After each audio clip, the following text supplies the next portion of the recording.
స్వాగతం. ఏపీ తెలంగాణలో నేటి నుంచి ఇంటర్ పరీక్షలు జరగబోతున్నాయి. దీంతో రెండు రాష్ట్రాల్లో ఎగ్జామ్ సెంటర్స్ విద్యార్థులతో కళకళలాడుతున్నాయి. నిమిషం నిబంధన అమల్లో ఉండడంతో విద్యార్థులు ముందుగానే పరీక్షా కేంద్రాలకు చేరుకుంటున్నారు. ఉదయం 9 నుంచి 12 వరకు ఎగ్జామ్ జరగనుంది. ఏపీలో ఇంటర్మీడియట్ పరీక్షలు నేటితో ప్రారంభం కాబోతున్నాయి. ఈ రోజు నుంచి ప్రారంభమై మార్చి 18 వరకు పరీక్షలు జరగనున్నాయి. మానవ వనరుల శాఖ మంత్రి గంటా శ్రీనివాసరావు లాటరీ పద్ధతిలో ప్రశ్నాపత్రాన్ని ఎంపిక చేశారు. పరీక్షా కేంద్రాలన్నీ కూడా సీసీ కెమెరాల నిఘాలో ఉంటాయన్నారు ఆయన. 7 జిల్లాల్లో ఎలక్షన్ కోడ్ ఉన్నందువల్ల అనంతపురంలో ప్రశ్నాపత్రం చేశామన్నారు. పరీక్షా కేంద్రాల లొకేషన్ కోసం మొబైల్ యాప్ ని పొందుపరిచినట్టు చెప్పారు Ganta Srinivasarao. Hall tickets download చేసుకోవడం కోసం ఒక పోర్టల్ పెట్టడం జరిగింది. అది janmabhoomi.ap.gov.in. అది 23 తారీఖు నుంచి హాల్ టికెట్స్ డౌన్లోడ్ చేసుకుంటా ఉంటున్నారు. అలాగే ఈసారి ప్రత్యేకంగా మనం లాస్ట్ కూడా చేసుకున్నాం జంబ్లింగ్ సిస్టమ్. ఎందుకంటే గతంలో కూడా చాలాసార్లు ఇట్ల మీద కొంత కాంట్రవర్షియల్ రావటం, అప్పుడు గవర్నమెంట్ డిసిషన్ తీసుకుని జంబ్లింగ్ సిస్టమ్ పెట్టాలని చెప్పని చేయటం. జంబ్లింగ్ ఇంటర్ పరీక్షలకు సంబంధించిన మరిన్ని డీటెయిల్స్ మా ప్రతినిధి శ్రీకాంత్ విజయవాడ నుంచి లైవ్ లో అందిస్తారు. Srikanth, over to you.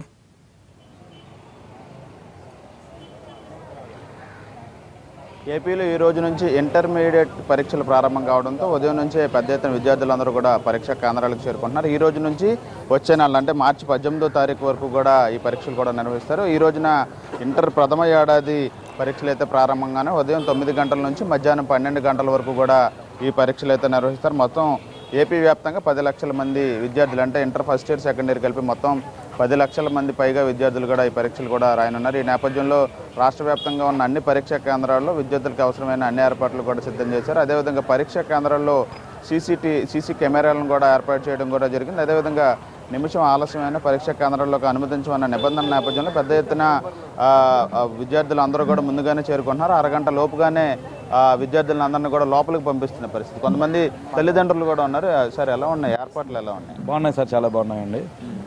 చక్కగా ఫెసిలిటీస్ కూడా బాగానే ఉన్నాయి. పిల్లలు కూడా చక్కగా బాగా ప్రిపేర్ అయ్యారు. అంటే ఇంటర్మీడియట్ పరీక్షలు అంటే 10th పరీక్షలు అవ్వగానే వచ్చే ఇంటర్ ఫస్ట్ ఇయర్ అనేది. సో యాక్చువల్గా పేరెంట్స్కి కూడా ఎక్కువ టెన్షన్ ఉంటుంది కదా, ఎలా ఉంటుందండి? 10 పేరెంట్కి ఉంటుంది, నాకేనే కాదు 10 పేరెంట్కి ఉంటుంది. అయితే దాని తగ్గట్టుగా వాళ్ళ కాలేజీలో కూడా వాళ్ళు మంచి ఫీడ్బ్యాక్ ఇచ్చి పంపించారు. నో టెన్షన్, బాగా రాస్తున్నారండి. ఈ ట్రాఫిక్కి సంబంధించి ఇబ్బందులు కానీ ఏమైనా ఉన్నాయంటే నిమిషం ఆలస్యమైన ఎగ్జామ్కి కూడా రానివ్వనని ఒక నిబంధనలు కూడా పెట్టిన నేపథ్యంలో అవి ఎలా చూస్తారు? ఈ పేరెంట్గా మనం ముందుగా అలాట్ చేసుకుని ఒక హాఫ్ అన్ అవర్ ముందు ఉంటేనే మనకి అటువంటి అవకాశాన్ని ఉండకుండా ఉండడం బాగుంటుంది పిల్లలకి. కాకపోతే ప్రతి పేరెంట్ తప్పకుండా పిల్లల్లో కేర్ తీసుకుని ఒక హాఫ్ అన్ అవర్ ముందు సెంటర్కి ఉంటే బాగుంటుందని నా ఉద్దేశం సార్. మొత్తంగా విద్యార్థులు అందరూ కూడా ఎగ్జామ్స్ రాయడానికి సిద్ధంగా ఉన్నారు. ఎప్పటి నుంచి ఎన్నింటి నుంచి ఎగ్జామ్ స్టార్ట్ అవుద్ది? ఎన్నింటి దాకా అంటే మొత్తం పరీక్షలు ఎప్పుడు దాకా? 9 కల్లా ఎగ్జామ్ స్టార్ట్ అవుతుంది సార్. ఇంకా 12 కల్లా ఎగ్జామ్ ఎండ్ అయిపోతుంది. ఇంకా 3 అవర్స్లో మనం అన్నీ కంప్లీట్ చేసుకుని ఉండాలి. ఇంకా అన్నీ రిఫర్ చేసుకుంటూ రాసిన తర్వాత అన్నీ రిఫర్ చేసుకుని కరెక్ట్ రాసామా లేదని చెక్ చేసుకుంటూ ఉండాలి. ఫస్ట్ టైం కదా 10th తర్వాత కాలేజీకి సంబంధించిన ఎగ్జామ్స్ చూస్తే ఇయే ఫస్ట్ టైం మీరు రాసే ఇంటర్మీడియట్ ఫస్ట్ ఇయర్ కాబట్టి ఎలా ఉందండి? టెన్షన్గా ఉందా? కొంచెం టెన్షన్గానే ఉంది. ఫస్ట్ టైం కాబట్టి అన్ని ఎగ్జామ్స్ రాసాము, అలవాటు అయిపోయింది. కాలేజ్లో పెట్టిన ఎగ్జామ్స్ అన్ని అలవాటు అయిపోయినాయి. ఇది బోర్డ్ ఎగ్జామ్ కదా, కొంచెం టెన్షన్గా ఉంది. కాకపోతే ఫ్రీ మైండెడ్తో రాయాలి ఎగ్జామ్.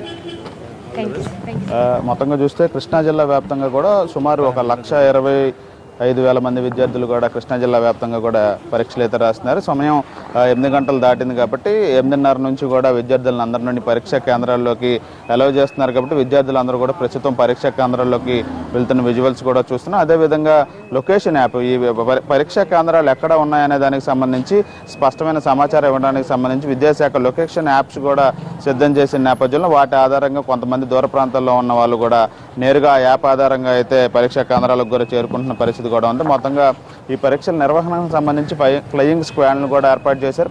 పరీక్షా కేంద్రాల సమీపంలో 144 సెక్షన్ కూడా ఏర్పాటు చేసిన నేపథ్యంలో ఎటువంటి అవాంఛనీయ ఘటనలు కానీ ఎటువంటి ఇబ్బందికరమైన ఘటనలు కానీ నెలెత్తకుండా ఉండడానికి సంబంధించి అన్ని ఏర్పాట్లను అయితే విద్యాశాఖ కూడా తీసుకుంది. ఈ నేపథ్యంలో ఈ రోజు నుంచి మార్చి 18వ తారీఖు వరకు కూడా ఇంటర్మీడియట్ పరీక్షలు కూడా జరగనుంది. ఇప్పటికే దీనికి సంబంధించిన ప్రశ్న పత్రాన్ని కూడా ఏపీ మంత్రి గంటా శ్రీనివాసరావు కూడా విడుదల చేసిన నేపథ్యంలో 9 గంటల నుండి అయితే ఇంటర్మీడియట్ ఎగ్జామ్ అయితే ప్రారంభంగా 12 గంటల వరకు కూడా ఇది కొనసాగుతుంది. వచ్చే నెల 18 వరకు కూడా అయితే పరీక్షలు అయితే కొనసాగే అవకాశాలు అయితే ఉన్నాయి.